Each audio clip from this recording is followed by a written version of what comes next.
जो असली सपोर्टर है वो सब्सक्राइब करके ही जाएगा। लाइक तो बनता है बॉस। देख लिया है तो सब्सक्राइब भी कर दो। सपोर्ट फ्री है, दिल से करो। वीडियो अच्छा लगा तो प्रूफ दो, लाइक दबाओ। एपिसोड 1 आखिरी रात विस्तृत संस्करण। छोटा नीला हीरा भाग 1। मुंबई की ऊंची इमारत रात के 11:47 बजे। हवा में सन्नाटा पसरा हुआ था, इतना गहरा सन्नाटा कि कानों में सिर्फ अपनी ही सांसों की आवाज गूंजती थी। कभी बाहर दूर कुत्तों के भौंकने की आवाज आती, लेकिन वह भी इतनी धीमी कि लगता मानो किसी दूसरी दुनिया से आ रही हो। मुंबई शहर की सबसे ऊंची इमारतों में से एक की छत पर एक युवक अकेला खड़ा था। इमारत का नाम था सपनों का आकाश / 42 मंजिला गगनचुंबी इमारत। नीचे सड़कों पर रोशनियों की चमक थी। करोड़ों लोग अपनी जिंदगी में व्यस्त थे। कोई ऑफिस से लौट रहा था, कोई पार्टी कर रहा था, कोई अपने बच्चों को सुला रहा था, कोई प्रेमी प्रेमिका बेंच पर बैठे बातें कर रहे थे। सब अपनी अपनी दुनिया में मग्न थे, किसी को कोई फर्क नहीं पड़ने वाला था। युवक का नाम था आर्यन शर्मा। 24 साल का, लगभग 5 फुट 8 इंच पतला दुबला शरीर, जैसे कई दिनों से ठीक से खाना न खाया हो। चेहरे पर दाढ़ी के बाल बेतरतीब उगे हुए थे, जैसे कई हफ्तों से आईने में देखने की फुर्सत न मिली हो। आंखें सूजी हुई थी, रोते रोते या जागते जागते पता नहीं। उसकी आंखों के नीचे गहरे काले घेरे थे जो बता रहे थे कि उसने कई कई रातें जाग कर गुजारी हैं। उसने एक सफेद कमीज पहनी हुई थी जो अब मैली पड़ चुकी थी। उस पर कई दाग थे, चाय के, खाने के और शायद आंसुओं के भी। पैंट घुटनों से फटी हुई थी, पैरों में चप्पल नहीं थी। वह नंगे पैर था। उसके पैरों के तलवे ठंडे सीमेंट को छू रहे थे, लेकिन उसे ठंड का एहसास नहीं था। उसे अब किसी चीज का एहसास नहीं था। उसके हाथ में एक मोटी सी डायरी थी। डायरी का रंग गहरा नीला था जो अब मैला पड़ चुका था। उसके कोने मुड़े हुए थे, पन्ने पीले पड़ चुके थे। यह डायरी उसके जीवन का हिस्सा थी। पिछले 5 सालों से वह इसमें लिखता आ रहा था, उसके सुख दुख, उसकी आशाएं, उसके सपने और अब उसकी आखिरी इच्छाएं। हवा के झोंके से डायरी के पन्ने फड़फड़ाने लगे, मानो वे भी कुछ कहना चाहते हों, मानो वे भी उसे रोकना चाहते हों। छोटा नीला हीरा भाग 2 फ्लैशबैक 5 साल पहले। वृतांत मध्यम यादों का सफर। आर्यन का बचपन किसी आम भारतीय लड़के की तरह बीता। उसके पिता श्री रमेश शर्मा दादर में एक छोटी सी किराने की दुकान चलाते थे। सुबह 7 बजे से रात 10 बजे तक दुकान पर बैठना, ग्राहकों से सौदा करना, सामान मंगवाना, यही उनकी जिंदगी थी। उनके हाथ हमेशा सूखे और फटे रहते थे। गल्ले के सिक्के गिनने से उनकी पीठ अब झुकने लगी थी, दिन भर बैठे रहने से। उसकी माँ सुशीला देवी एक गृहिणी थी। सुबह 4 बजे उठना, घर के काम, आर्यन और उसकी बहन के लिए टिफिन तैयार करना, पति के लिए खाना बनाना और फिर दिन भर घर के कामों में व्यस्त रहना। उनके हाथों पर मेहंदी नहीं बल्कि चूल्हे की आंच के दाग थे। उनकी आंखों में चमक नहीं बल्कि बच्चों के भविष्य की चिंता थी। उसकी छोटी बहन प्रिया उससे 6 साल छोटी थी। अब वह 10वीं में पढ़ती थी। काले घुंघराले बाल, बड़ी बड़ी आंखें और हमेशा मुस्कुराता हुआ चेहरा। वह आर्यन को बहुत प्यार करती थी। जब वह पढ़ाई में थक जाता तो वह उसके पास आकर बैठ जाती और कहती, भैया तुम तो बहुत पढ़ोगे, बहुत बड़े आदमी बनोगे, है ना? और आर्यन मुस्कुराकर कहता, हाँ प्रिया, बहुत बड़ा आदमी बनूंगा। घर की आर्थिक स्थिति ठीक ठाक थी, न बहुत अमीर न बहुत गरीब। 2 कमरे का मकान था, एक कमरा बैठक और सोने के लिए, दूसरा रसोई और स्टोर के लिए। दीवारों पर पेंट उतर चुका था, छत से पानी टपकता था बरसात में, लेकिन फिर भी उनका घर था, उनकी दुनिया थी। लेकिन आर्यन पर एक बोझ था, परिवार की उम्मीदों का बोझ। बेटा डॉक्टर बनना, पिता कहते थे। डॉक्टर बनोगे तो पूरे गांव में नाम होगा, लोग कहेंगे देखो रमेश का बेटा डॉक्टर है। बेटा इंजीनियर बनना, माँ कहती थी। इंजीनियर बनोगे तो बड़ी बड़ी कंपनियों में नौकरी मिलेगी, अच्छी शादी होगी, हमारी भी इज्जत होगी। भैया आईआईटी जाना, बहन कहती थी। मेरे स्कूल में एक सर हैं, उनका बेटा आईआईटी में पढ़ता है, बहुत स्मार्ट है, तुम भी वहां जाओगे ना? और आर्यन ने कोशिश की, हर बार कोशिश की। पहली कोशिश 2019। आर्यन ने पहली बार आईआईटी जेईई की परीक्षा दी। 2 साल की कोचिंग, 18 घंटे पढ़ाई, हजारों रुपए की किताबें, परिणाम 85% अंक, लेकिन कट ऑफ से 2% कम। कोई बात नहीं बेटा, अगली बार कोशिश करो, पिता ने कहा। दूसरी कोशिश 2020। 1 साल और मेहनत और रातें और कॉफी के खाली कप, परिणाम 88% अंक, लेकिन कट ऑफ से 5% कम। थोड़ी सी कमी रह गई बेटा, अगली बार पक्का हो जाएगा, माँ ने कहा। तीसरी कोशिश 2021। पिता ने अपनी दुकान बेच दी, कोचिंग के लिए पैसे चाहिए। उन्होंने कहा, दुकान से कुछ खास नहीं हो रहा था, तुम पढ़ो, बड़े आदमी बनो। माँ ने अपने गहने बेच दिए। उनकी माँ से मिली वह सोने की चेन, उनकी शादी की अंगूठी, उनके कानों की बालियां, सब चली गईं। यह सब तो फिर भी आ जाएगा बेटा, उन्होंने मुस्कुराकर कहा था, तुम्हारा भविष्य नहीं आएगा वापस। प्रिया ने अपना पॉकेट मनी देना शुरू कर दिया, हर महीने 100 रुपये। भैया यह लो, इससे कोचिंग की किताबें खरीद लेना, वह कहती। आर्यन ने 18 घंटे नहीं 20 घंटे पढ़ना शुरू किया। नींद 4 घंटे की, खाना 2 रोटी दिन भर में। वजन 65 से गिरकर 52 किलो पर आ गया। परिणाम 91%, अंक कट ऑफ से 0.8% कम। वह रोया, इतना रोया कि उसकी आंखें सूज गईं, लेकिन परिवार के सामने वह मुस्कुराया। अगली बार पक्का, उसने कहा। चौथी कोशिश 2022। अब घर में कर्ज था, पिता ने रिश्तेदारों से उधार लिया, माँ ने पड़ोसियों के घरों में बर्तन मांजने का काम शुरू किया, प्रिया ने ट्यूशन पढ़ाना शुरू कर दिया छोटे बच्चों को। आर्यन का दिमाग अब काम नहीं कर रहा था। वह घंटों किताब के सामने बैठा रहता, लेकिन कुछ नहीं पढ़ पाता। उसकी याददाश्त कमजोर हो गई थी। उसकी आंखों में हमेशा आंसू रहते थे। परिणाम 78% अंक पिछली बार से भी बदतर। इस बार उसके पिता ने कुछ नहीं कहा, बस उसके कंधे पर हाथ रखा और रसोई में चले गए। माँ ने उससे आंखें मिलाना बंद कर दिया था। प्रिया अब भी मुस्कुराती थी, लेकिन उसकी मुस्कान में पहले जैसी चमक नहीं थी। 5वीं कोशिश 2023। यह आखिरी कोशिश थी। आर्यन ने खुद से कहा था, यह आखिरी बार। उसने और मेहनत की नींद, 3 घंटे की खाना, एक रोटी, वह सिर्फ पढ़ता था। उसके हाथ कांपने लगे थे। उसकी आंखों के सामने अंधेरा छाने लगा था, लेकिन वह रुका नहीं। परिणाम आया 73% अंक। वह कुर्सी से गिर गया, उठ नहीं पाया। छोटा नीला हीरा भाग 3। वर्तमान छत पर आखिरी पल। वृतांत अति विस्तृत, भावनाओं का ज्वार। आर्यन ने डायरी के आखिरी पन्ने पर लिखना शुरू किया। उसका हाथ कांप रहा था। हवा इतनी तेज थी कि डायरी छीन ले जाए, लेकिन उसने कसकर पकड़ रखा था। उसने लिखना शुरू किया। प्रिय माँ और पिताजी। लिखते ही आंखों से आंसू बहने लगे। बूंदे डायरी के पन्नों पर गिरी, स्याही फैल गई। माफ करना मुझे पता है आपने मुझ पर बहुत उम्मीदें लगाई थी पापा। आपने अपनी दुकान बेच दी थी माँ। आपने अपने गहने बेच दिए थे प्रिया। तूने अपना पॉकेट मनी मुझे दे दिया था और मैं हर बार असफल रहा। 5 साल 5 बार मैंने कोशिश की माँ, सच में बहुत कोशिश की, तुम नहीं जानती। मैंने कितनी रातें जागकर पढ़ाई की, कितनी बार भूखा रहा ताकि कोचिंग की फीस जुटा सकूं, कितनी बार बीमार पड़ा, लेकिन डॉक्टर के पास नहीं गया ताकि पैसे बच सके। लेकिन मुझसे नहीं हुआ। शायद मैं उतना होशियार नहीं हूँ, शायद मेरी किस्मत ही खराब है, शायद मैं कुछ और बनने के लिए ही पैदा हुआ था, लेकिन मैं समझ नहीं पाया। मैं वह बोझ नहीं बनना चाहता। मैं आपको शर्मिंदा नहीं करना चाहता। लोग क्या कहेंगे? देखो रमेश का बेटा 5 साल से बेरोजगार बैठा है। सुशीला की औलाद कुछ नहीं कर सकी। प्रिया का भाई बेकार है। मैं यह सब नहीं सुन सकता, इसलिए माफ करना है। यह मत सोचना कि मैं आपसे प्यार नहीं करता। मैं करता हूँ, बहुत करता हूँ, इतना कि आपको तकलीफ में देखना मेरे लिए मौत से कम नहीं है। प्रिया तू पढ़ाई करना, अच्छे से करना, तू डॉक्टर बनना, इंजीनियर बनना, जो बनना है बनना, मेरी तरह मत बनना। माँ अपना ख्याल रखना, सुबह का दूध पीना, भूखी मत रहना। पापा अब आराम करो, इतनी मेहनत मत करो। मैं जा रहा हूँ, लेकिन याद रखना मैं हमेशा तुमसे प्यार करूंगा। तुम्हारा बेटा आर्यन। उसने कलम रख दी। अब उसकी आंखों में आंसू नहीं थे, सूख चुके थे। अब सिर्फ एक थकान थी, एक ऐसी थकान जो हड्डियों में उतर चुकी थी, रूह में समा चुकी थी, जैसे कोई 100 साल से जी रहा हो और अब मरना चाहता हो। उसने डायरी को ध्यान से एक पत्थर के नीचे रख दिया। पत्थर भारी था, हिलेगा नहीं, सुबह कोई देख लेगा, कोई पढ़ लेगा, कोई उसके परिवार को दे देगा। फिर वह खड़ा हो गया, छत के किनारे तक गया। नीचे देखा 42 मंजिलें, करीब 140 मीटर की ऊंचाई। नीचे सड़क पर रोशनियां जगमगा रही थीं, गाड़ियां चिंटियों की तरह दिख रही थीं, लोग चल रहे थे, जिंदगी चल रही थी। उसने एक गहरी सांस ली। हवा ठंडी थी, लेकिन उसे महसूस नहीं हुई। शहर की रोशनियां चमक रही थीं, लेकिन उसे दिखाई नहीं दी। आवाजें आ रही थीं, लेकिन उसने सुनी नहीं। वह सिर्फ अपने अंदर देख रहा था, अपने दर्द को, अपनी नाकामी को, अपनी थकान को। जिंदगी, उसने फुसफुसाकर कहा, तू इतनी बेरहम क्यों है? उसकी आवाज हवा में घुल गई। मैंने क्या बुरा किया? मैंने तो सिर्फ अच्छा बनना चाहा, अपने माँ बाप का नाम रोशन करना चाहा, एक अच्छा बेटा बनना चाहा, एक अच्छा भाई बनना चाहा। आंखों से फिर आंसू निकल आए। तो फिर तू मुझे हर बार क्यों धोखा देती है? हर बार क्यों गिरा देती है? मैं उठता हूँ तू फिर गिरा देती है, मैं उठता हूँ तू फिर गिरा देती है, बस खेल खेलती है मेरे साथ। उसने आसमान की तरफ देखा, तारे चमक रहे थे, लाखों साल पुराने तारे। उन्हें क्या फर्क पड़ता है कि एक आर्यन मर रहा है? लेकिन अब बहुत हुआ। उसने आखिरी बार पीछे मुड़कर देखा, उस डायरी को देखा जो पत्थर के नीचे दबी थी, फिर सामने देखा खालीपन। मैं आ रहा हूँ, जिंदगी तू चाहती थी न मुझे खत्म, ले मैं आ रहा हूँ। उसने एक कदम बढ़ाया, दूसरा कदम, तीसरा कदम। अब वह किनारे पर था, बस 1 इंच की दूरी थी उसे खत्म होने में। उसने आंखें बंद की और फिर वह हवा में था, गिर रहा था।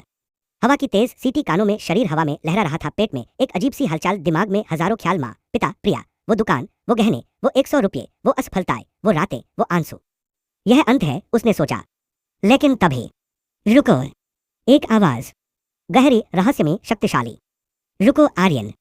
आर्यन ने आंखें खोली।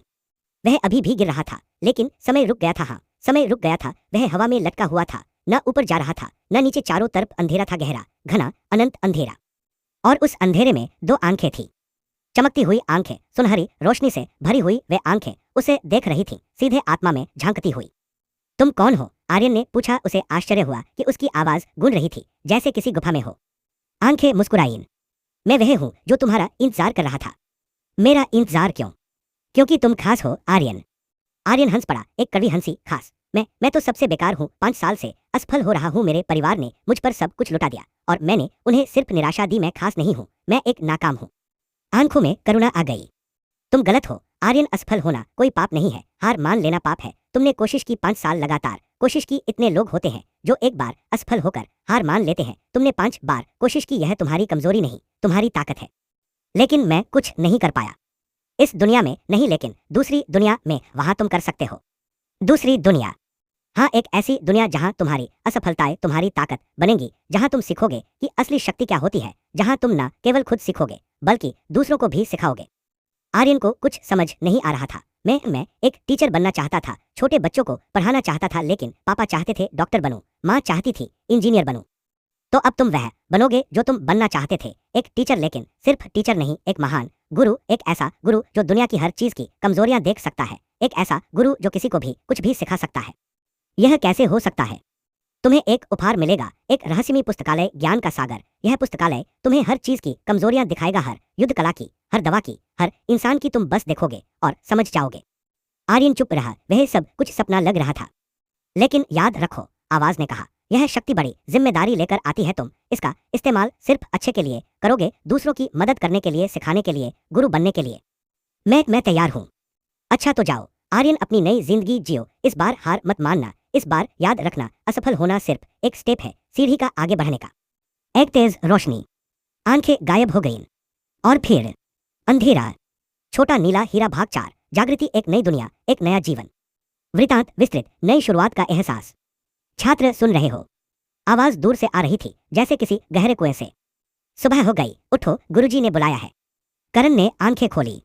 छत, लकड़ी की छत, उस पर पुराने दाग थे, कहीं कहीं से पानी टपका हुआ था। लकड़ी के पाटों के बीच से सूरज की किरणें अंदर आ रही थीं।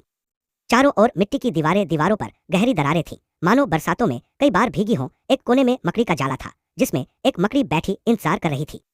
एक छोटा सा कमरा, करीब 10x10 फीट, एक टूटी फूटी मेज, जिसके एक पाए के नीचे ईंट रखी थी। मेज पर कुछ पुरानी किताबें, जिनके पन्ने पीले पड़ चुके थे। एक मिट्टी का दीपक, जिसमें तेल खत्म हो चुका था। एक पीतल का गिलास, जो अब मैला पड़ चुका था। बांस का एक चारपाई, जिस पर वह लेटा था। चारपाई पर सिर्फ एक पुरानी चादर थी, जिसमें कई जगह पैच लगे थे। तकिया नहीं था, उसने अपना सिर मोड़ा। एक पत्थर रखा था तकिए की जगह, और उसके सामने एक दुबला पतला लड़का खड़ा था, जो उसे झकझोर रहा था। लड़के की उम्र करीब 16-17 साल थी, पतला दुबला, काले बाल, बड़ी बड़ी आंखें। उसने एक मैली सी कुर्ती पहनी हुई थी, जो उसके शरीर से बड़ी थी। पैरों में चप्पल नहीं, बस एक पुरानी जूती जिसके तले घिस गए थे। उसके चेहरे पर चिंता थी, लेकिन उसकी आंखों में एक अजीब सी चमक भी थी, मासूमियत की, वफादारी की।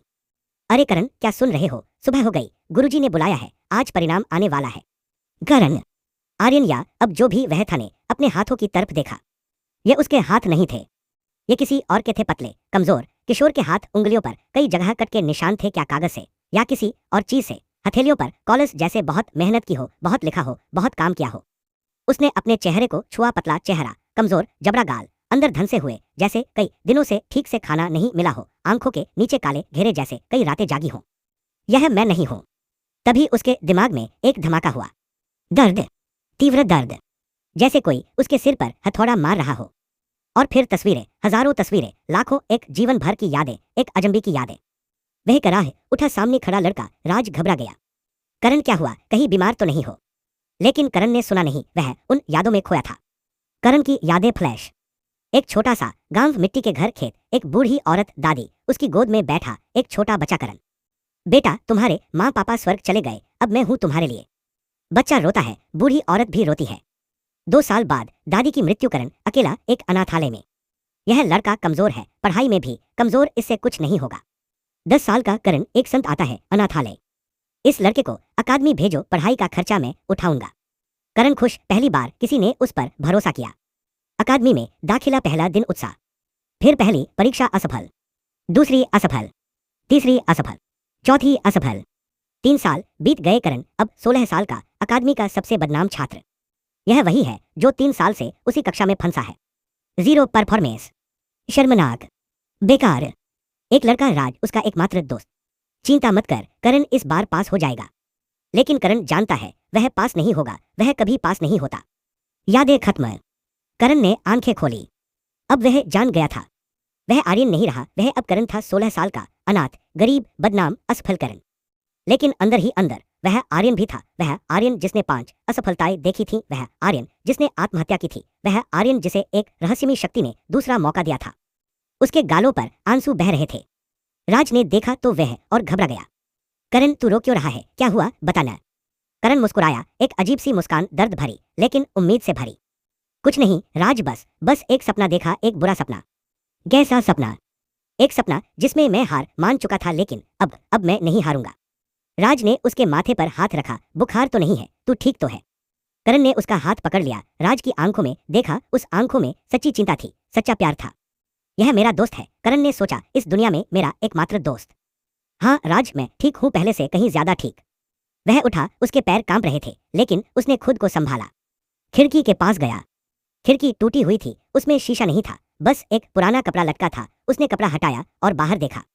सामने फैले हरे भरे खेत, दूर कहीं पहाड़ियों की कतार, उनके ऊपर सूरज उग रहा था, सुनहरी रोशनी चारों तरफ फैल रही थी। और सबसे दूर धुंध में छिपा एक विशालकाय संरचना, तियानवु अकादमी। उसकी ऊंची ऊंची दीवारें, उन पर चमकते हुए रहस्यमयी चिन्ह, उसके बीच में 7 मंजिला पुस्तकालय, जिसकी छत पर एक अजीब सा प्रकाश चमक रहा था।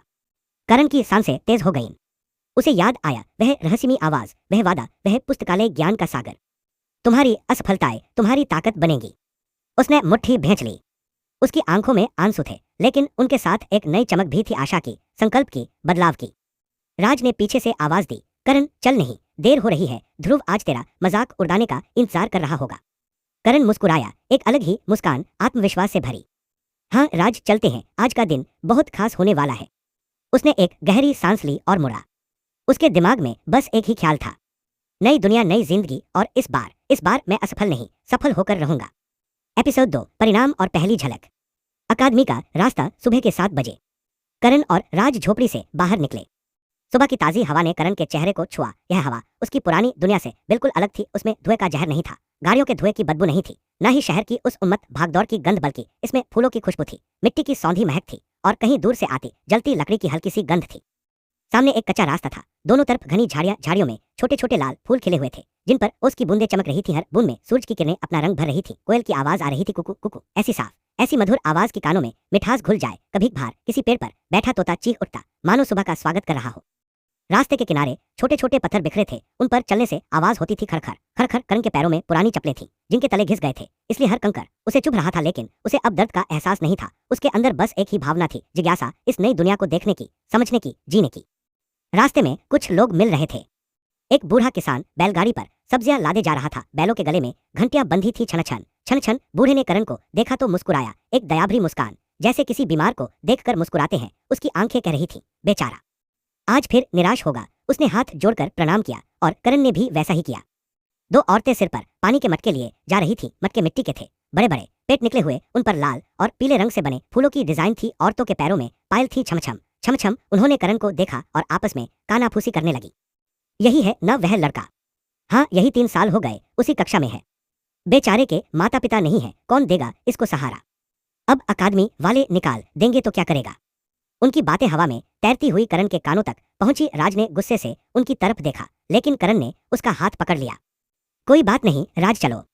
रास्ता खत्म हुआ और सामने एक चौड़ी सड़क आई। यह सड़क पत्थरों से बनी थी, इतनी चिकनी कि उस पर चलना आसान था। पत्थर एक दूसरे से इतने सटे हुए थे कि उनके बीच घास का एक तिनका भी नहीं उग सकता था। सड़क के दोनों तरफ दुकानें थीं।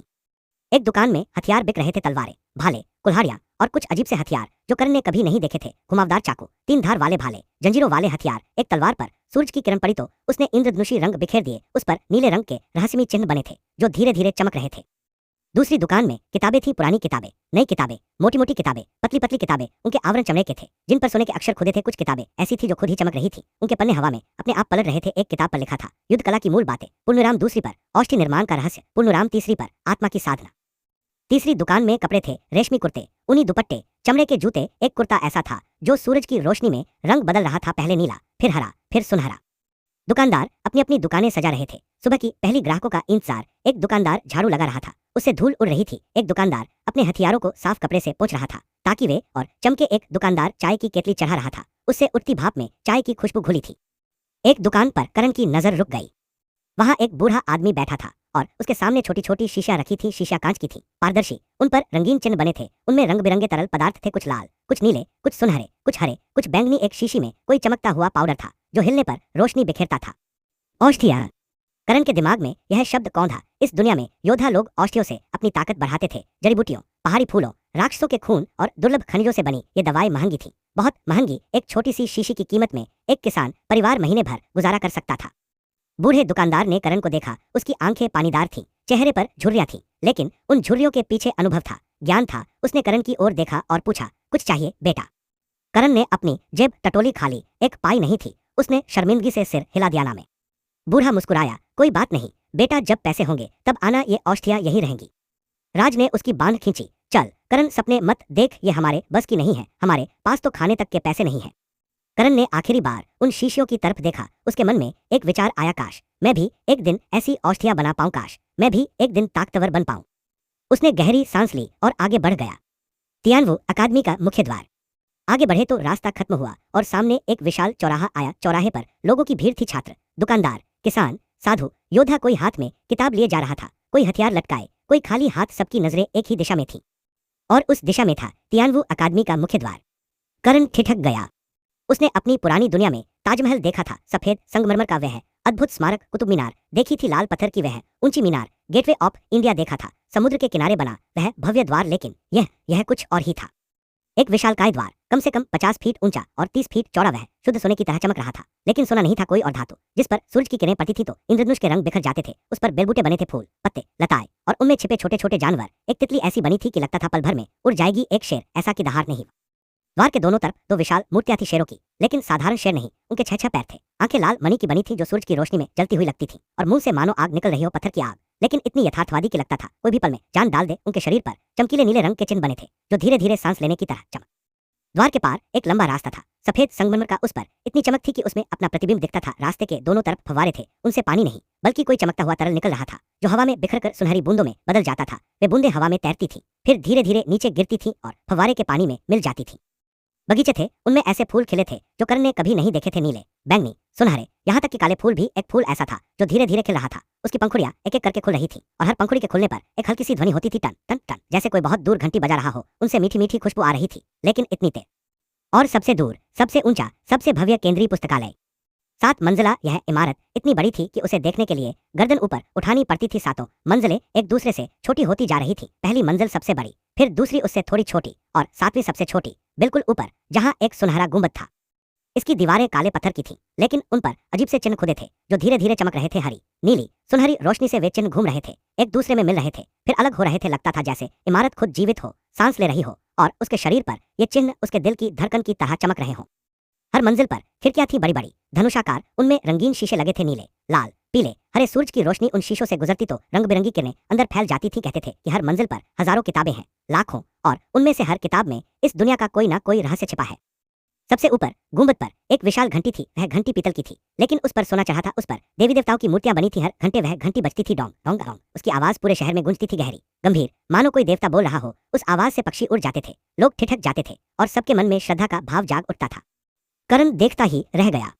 राज ने उसकी बांध खींची। करण, क्या देख रहा है? अंदर चल, वैसे भी आखिरी दिन है तेरा। आज के बाद तू इस पुस्तकालय को कभी अंदर से नहीं देख पाएगा। करण चौंका। आखिरी दिन? राज ने उदास होकर कहा, आज परिणाम है, तू फेल होगा तो अकादमी निकाल देगी। तू जानता है, नियम 3 साल से ज्यादा किसी को एक ही कक्षा में नहीं रखते। करण को अपनी यादों में यह बात मिली। हाँ, यह सच था। तियानवु अकादमी का सख्त नियम था, कोई छात्र 3 साल से ज्यादा एक ही कक्षा में नहीं रह सकता। 3 साल में अगर वह अगली कक्षा में नहीं जा पाता तो उसे अकादमी छोड़नी पड़ती थी। और करण को आज 3 साल पूरे हो रहे थे। आज के बाद अगर वह फेल हुआ तो अकादमी से निकाल दिया जाएगा। लेकिन उसके अंदर अब पुराना करण नहीं था, अंदर आर्यन था। वह आर्यन जिसने 5 असफलताएं देखी थी, जिसने मौत को छुआ था, जिसे एक रहस्यमयी शक्ति ने दूसरा मौका दिया था। वह आर्यन जिसने आत्महत्या की थी, लेकिन उसे एक नई जिंदगी मिली थी। उसने गहरी सांस ली, हवा उसके फेफड़ों में भरी, और उसे लगा जैसे उसके अंदर नई ऊर्जा का संचार हो रहा हो। उसने राज के कंधे पर हाथ रखा। चल राज, देखते हैं आज क्या होता है। राज ने उसे अजीब नजरों से देखा। तू आज अलग क्यों लग रहा है करण? तेरी आंखों में कुछ अलग है। करण मुस्कुराया। बस राज, आज एक अच्छा दिन होगा मुझे लगता है। वे द्वार की ओर बढ़ गए। द्वार के पास पहुंचते ही एक पहरेदार ने उन्हें रोका। वह लंबा चौड़ा आदमी था, हाथ में भाला, कमर पर तलवार। उसने सख्त आवाज में पूछा, पहचान पत्र? दोनों ने अपने गले में लटके छोटे से पत्थर निकाले। वह पत्थर हल्का नीला था। उस पर एक नंबर खुदा था। करण के पत्थर पर 7342 लिखा था। राज के पत्थर पर 7343 पहरेदार ने उन्हें देखा, फिर करण के चेहरे की तरफ देखा। उसकी आंखों में एक झलक आई, पहचान की या तरस की। अंदर जाओ, उसने कहा और फिर धीमी आवाज में बोला, शुभकामनाएं करण। करण चौंका। यह आदमी उसका नाम जानता था तो उसकी बदनामी यहां तक पहुंची हुई थी। उसने सिर हिलाया और अंदर दाखिल हो गया। परीक्षा हॉल का रास्ता, अंदर का नजारा और भी भव्य था। के रास्ते पर चलते हुए वे आगे बढ़े। दोनों तरफ ऊंचे ऊंचे खंभे थे जिन पर बेलबूटे बने थे। खंभों के बीच बीच में योद्धाओं की मूर्तियां थी, अलग अलग मुद्राओं में, हाथों में हथियार लिए। एक मूर्ति में एक योद्धा तलवार घुमा रहा था, दूसरी में कोई धनुष पर तीर चढ़ा रहा था, तीसरी में कोई ध्यान मुद्रा में बैठा था। सब इतनी यथार्थवादी की लगता था। रास्ते में और छात्र मिल रहे थे, कुछ अकेले जा रहे थे, कुछ समूह में। सबके चेहरे पर तनाव था। आज का दिन सबके लिए महत्वपूर्ण था। एक समूह उनके पास से गुजरा। उनमें से एक ने करण को देखा और जोर से हंस पड़ा। अरे देखो कौन आ रहा है, हमारे अकादमी के स्टार छात्र। दूसरा बोला, 3 साल में एक भी परीक्षा पास नहीं की, यह रिकॉर्ड तोड़ देगा। तीसरा बोला, आज आखिरी दिन है करण, कल से हमें तुझे देखने को नहीं मिलेगा। वे सब जोर जोर से हंसने लगे। राज ने गुस्से में मुट्ठी भींची, आगे बढ़ा, लेकिन करण ने उसे रोक लिया। मत राज, लेकिन ये लोग, छोड़ो, इनकी बातों से क्या फर्क पड़ता है। राज ने उसे हैरानी से देखा। पहले करण ऐसा नहीं था। पहले वह इन बातों पर रो पड़ता था, छिप जाता था, कहीं चला जाता था। आज वह बिल्कुल शांत था। उसकी आंखों में एक अजीब सी चमक थी। चल, करण ने कहा और आगे बढ़ गया। पीछे से हंसी की आवाजें आ रही थीं, लेकिन करण ने पीछे मुड़कर नहीं देखा। उसके कदमों में एक नया आत्मविश्वास था, एक नई दृढ़ता। परीक्षा हॉल के बाहर रास्ते के अंत में एक विशाल दरवाजा था। परीक्षा हॉल का दरवाजा वह लकड़ी का था, लेकिन उस पर लोहे की पट्टियां चढ़ी थीं और उन पर रहस्यमयी चिन्ह बने थे। दरवाजे के बाहर सैकड़ों छात्र इकट्ठे थे। कोई दीवार से सटकर खड़ा था, कोई जमीन पर बैठा था, कोई आपस में बातें कर रहा था। सबके चेहरे पर एक ही भाव था, बेचैनी। करण और राज वहां पहुंचे तो सबकी नजरें उन पर पड़ी। फुसफुसाहटें शुरू हो गईं। वह आ गया, करण, वही बेकार छात्र। आज उसका नतीजा आएगा। 3 साल बाद आखिरकार छुटकारा मिलेगा उसे।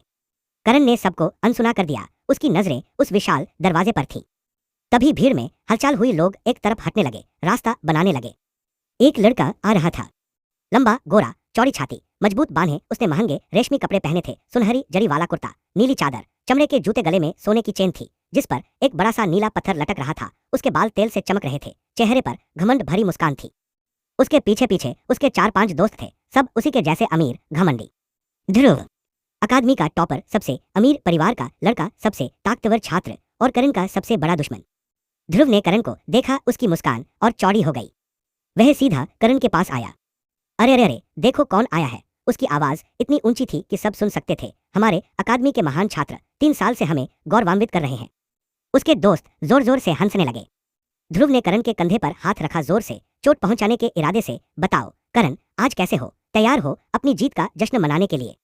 करण ने उसकी आंखों में देखा। एक पल के लिए उसके अंदर का आर्यन जाग उठा। वह आर्यन जिसने 5 साल तक ऐसे ही ताने सुने थे, वह आर्यन जो हर बार चुप हो जाता था, सिर झुका लेता था। लेकिन अब वह आर्यन नहीं था। उसने धीरे से ध्रुव का हाथ अपने कंधे से हटाया। ध्रुव, आज बहुत कुछ हो सकता है, तुम नहीं जानते क्या हो सकता है। ध्रुव को यह जवाब अजीब लगा। उसकी भौहें तन गईं। क्या मतलब? करण मुस्कुराया, एक रहस्यमयी मुस्कान, बस यूं ही। राज ने हैरानी से करण को देखा। उसने कभी करण को इस तरह बात करते नहीं देखा था। ध्रुव कुछ कहने ही वाला था कि तभी दरवाजे खुले। एक बूढ़ा व्यक्ति बाहर आया, सफेद दाढ़ी, सफेद बाल, लेकिन शरीर इतना मजबूत कि लगता था 40 साल का हो। उसने सफेद वस्त्र पहने थे, हाथ में एक लंबी सी चर्मपत्र लिए हुए था। उसकी आंखों में तेज चमक थी, ऐसी चमक कि देखते ही डर लगे। गुरु विद्यानंद, अकादमी के सबसे वरिष्ठ शिक्षक, कहते थे कि वह 7वें स्तर के योद्धा हैं, कि उन्होंने हजारों राक्षस मारे हैं, कि वह कभी साम्राज्य के सेनापति थे। उनकी आवाज गूंज उठी, इतनी गहरी, इतनी शक्तिशाली कि पूरा मैदान सन्न हो गया। सब लोग अंदर आ जाए, परिणाम घोषित किए जाएंगे। ध्रुव ने आखिरी बार करण की तरफ देखा। बच गया आज, लेकिन याद रखना करण, आज के बाद तू यहाँ नहीं होगा, और अगर कभी मिला तो। उसने अपनी मुट्ठी दिखाई। करण चुप रहा, वह सिर्फ मुस्कुराया। ध्रुव अंदर चला गया। राज ने करण का हाथ पकड़ लिया। करण, तू ठीक है? ध्रुव से ऐसे बात करता है, वह तुझे मार देगा अगर। राज, करण ने उसे टोका। चल अंदर चलते हैं, आज का दिन बहुत खास है।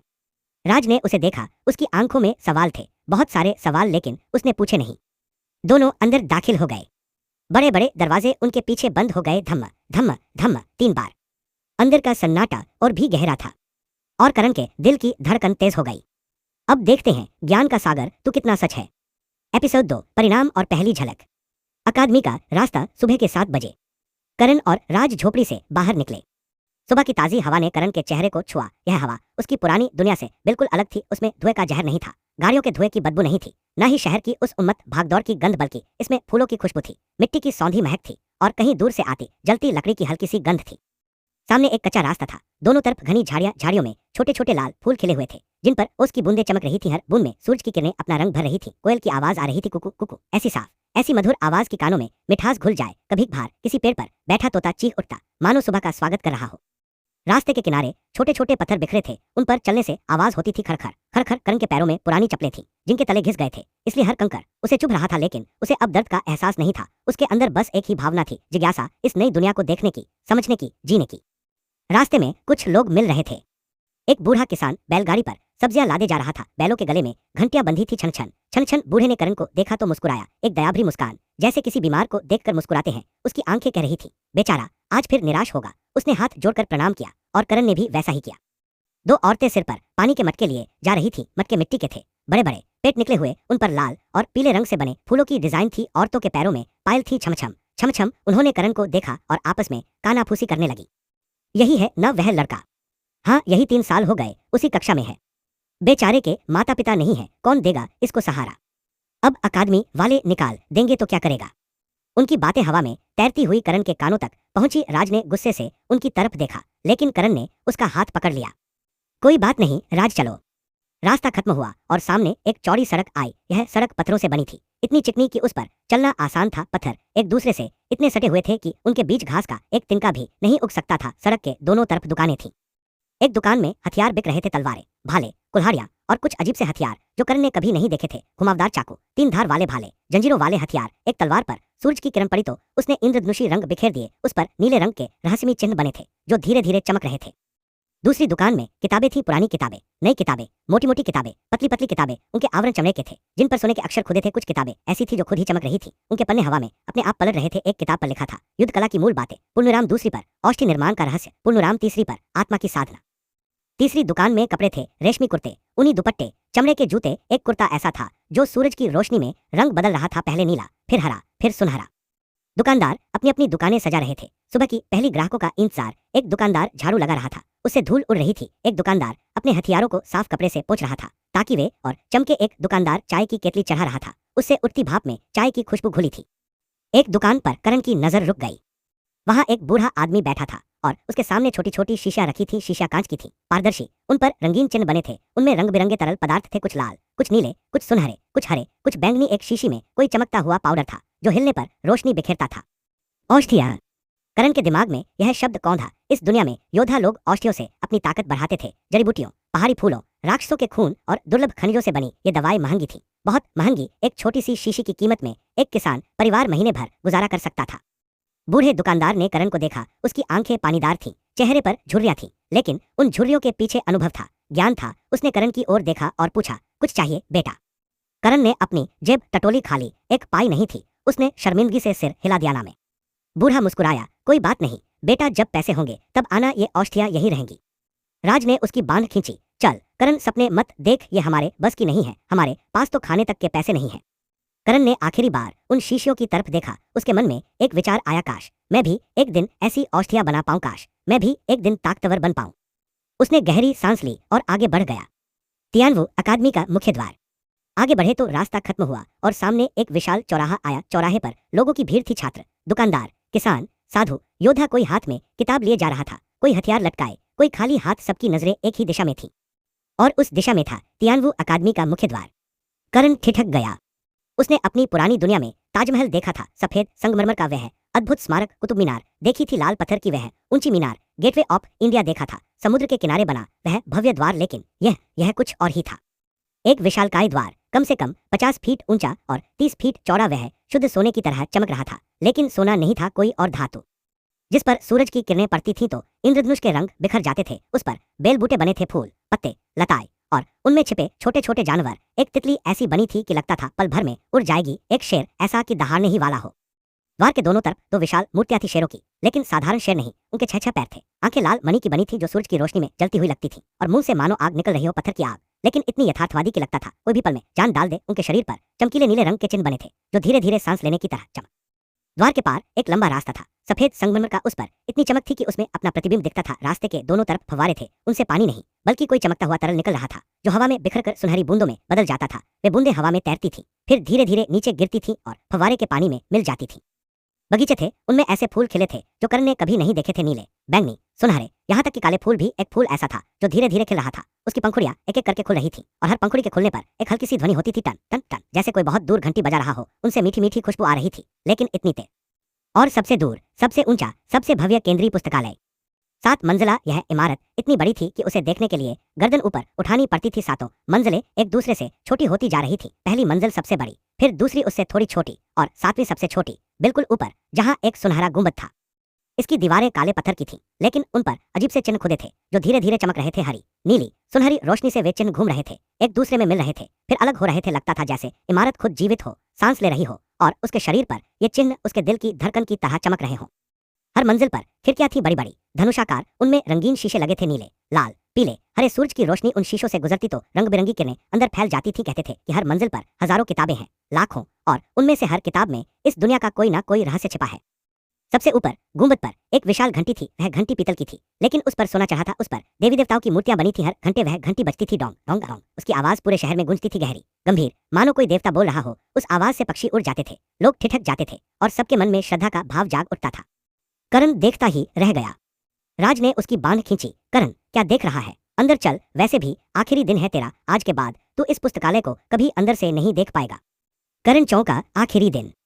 राज ने उदास होकर कहा, आज परिणाम है, तू फेल होगा तो अकादमी निकाल देगी। तू जानता है नियम 3 साल से ज्यादा किसी को एक ही कक्षा में नहीं रखते। करण को अपनी यादों में यह बात मिली। हाँ, यह सच था। तियानवु अकादमी का सख्त नियम था, कोई छात्र 3 साल से ज्यादा एक ही कक्षा में नहीं रह सकता। 3 साल में अगर वह अगली कक्षा में नहीं जा पाता तो उसे अकादमी छोड़नी पड़ती थी। और करण को आज 3 साल पूरे हो रहे थे। आज के बाद अगर वह फेल हुआ तो अकादमी से निकाल दिया जाएगा। लेकिन उसके अंदर अब पुराना करण नहीं था, अंदर आर्यन था। वह आर्यन जिसने 5 असफलताएं देखी थी, जिसने मौत को छुआ था, जिसे एक रहस्यमयी शक्ति ने दूसरा मौका दिया था। वह आर्यन जिसने आत्महत्या की थी, लेकिन उसे एक नई जिंदगी मिली थी। उसने गहरी सांस ली, हवा उसके फेफड़ों में भरी और उसे लगा जैसे उसके अंदर नई ऊर्जा का संचार हो रहा हो। उसने राज के कंधे पर हाथ रखा। चल राज, देखते हैं आज क्या होता है। राज ने उसे अजीब नजरों से देखा। तू आज अलग क्यों लग रहा है करण? तेरी आंखों में कुछ कुछ अलग है। करण मुस्कुराया। बस राज, आज एक अच्छा दिन होगा मुझे लगता है। वे द्वार की ओर बढ़ गए। द्वार के पास पहुंचते ही एक पहरेदार ने उन्हें रोका। वह लंबा चौड़ा आदमी था, हाथ में भाला, कमर पर तलवार। उसने सख्त आवाज में पूछा, पहचान पत्र? दोनों ने अपने गले में लटके छोटे से पत्थर निकाले। वह पत्थर हल्का नीला था, उस पर एक नंबर खुदा था। करण के पत्थर पर 7342 लिखा था, राज के पत्थर पर 7343। पहरेदार ने उन्हें देखा, फिर करण के चेहरे की तरफ देखा। उसकी आंखों में एक झलक आई, पहचान की या तरस की। अंदर जाओ, उसने कहा और फिर धीमी आवाज में बोला, शुभकामनाएं करण। करण चौंका। यह आदमी उसका नाम जानता था तो उसकी बदनामी यहां तक पहुंची हुई थी।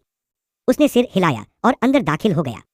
परीक्षा हॉल का रास्ता, अंदर का नजारा और भी भव्य था। के रास्ते पर चलते हुए वे आगे बढ़े। दोनों तरफ ऊंचे ऊंचे खंभे थे जिन पर बेलबूटे बने थे। खंभों के बीच बीच में योद्धाओं की मूर्तियां थी, अलग अलग मुद्राओं में, हाथों में हथियार लिए। एक मूर्ति में एक योद्धा तलवार घुमा रहा था, दूसरी में कोई धनुष पर तीर चढ़ा रहा था, तीसरी में कोई ध्यान मुद्रा में बैठा था। सब इतनी यथार्थवादी की लगता था।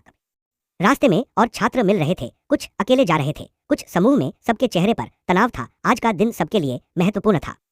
एक समूह उनके पास से गुजरा। उनमें से एक ने करण को देखा और जोर से हंस पड़ा। अरे देखो कौन आ रहा है, हमारे अकादमी के स्टार छात्र। दूसरा बोला, 3 साल में एक भी परीक्षा पास नहीं की, यह रिकॉर्ड तोड़ देगा। तीसरा बोला, आज आखिरी दिन है करण, कल से हमें तुझे देखने को नहीं मिलेगा। वे सब जोर जोर से हंसने लगे। राज ने गुस्से में मुट्ठी भींची, आगे बढ़ा, लेकिन करण ने उसे रोक लिया। मत राज, लेकिन ये लोग, छोड़ो, इनकी बातों से क्या फर्क पड़ता है। राज ने उसे हैरानी से देखा। पहले करण ऐसा नहीं था, पहले वह इन बातों पर रो पड़ता था, छिप जाता था, कहीं चला जाता था। आज वह बिल्कुल शांत था, उसकी आंखों में एक अजीब सी चमक थी। चल, करण ने कहा और आगे बढ़ गया। पीछे से हंसी की आवाजें आ रही थीं, लेकिन करण ने पीछे मुड़कर नहीं देखा। उसके कदमों में एक नया आत्मविश्वास था, एक नई दृढ़ता। परीक्षा हॉल के बाहर रास्ते के अंत में एक विशाल दरवाजा था। परीक्षा हॉल का दरवाजा वह लकड़ी का था, लेकिन उस पर लोहे की पट्टियां चढ़ी थीं और उन पर रहस्यमयी चिन्ह बने थे। दरवाजे के बाहर सैकड़ों छात्र इकट्ठे थे। कोई दीवार से सटकर खड़ा था, कोई जमीन पर बैठा था, कोई आपस में बातें कर रहा था। सबके चेहरे पर एक ही भाव था, बेचैनी। करण और राज वहां पहुंचे तो सबकी नजरें उन पर पड़ी। फुसफुसाहटें शुरू हो गईं। वह आ गया, करण वही बेकार छात्र, आज उसका नतीजा आएगा। 3 साल बाद आखिरकार छुटकारा मिलेगा उससे। करण ने सबको अनसुना कर दिया। उसकी नजरें उस विशाल दरवाजे पर थी। तभी भीड़ में हलचल हुई, लोग एक तरफ हटने लगे, रास्ता बनाने लगे।